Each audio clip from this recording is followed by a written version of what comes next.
I think she's a radical innovator with respect to the language of design. So the way she's working and influencing the work is through sketching, but with such kind of elegance, because also she lets the kind of movement of the hand determine the form and is not trying to draw something prefigured.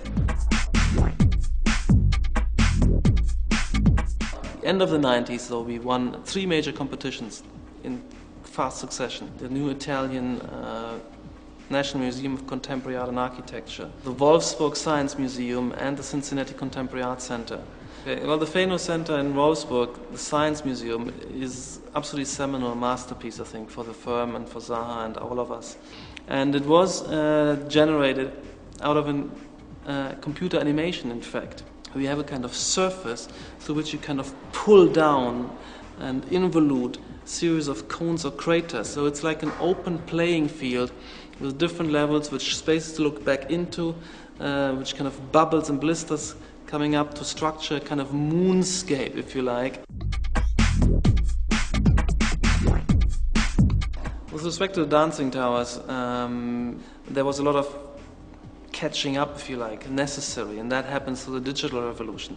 It's a sculptural concept where we were saying that we want to create a landmark and icon that is always recognizable.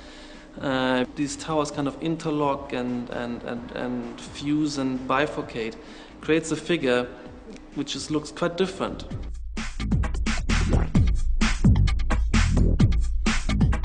With respect to the aquatic center, what is important to see that it's a kind of a landscaping environment. It's the Olympic Park.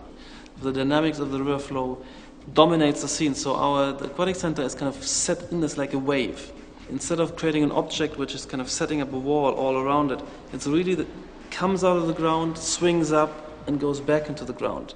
The audience then is kind of left and right of that. But later on, after the Olympics, this audience is kind of removed, these temporary seatings, and you have this beautiful pavilion in that landscape. To a large extent, this building is designed also for the legacy.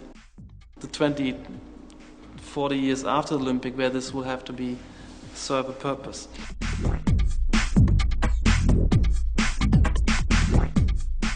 But for the future, I think it's about concentrating on large key masterpieces in the key cities of the world which we admire and which we want to participate and contribute to.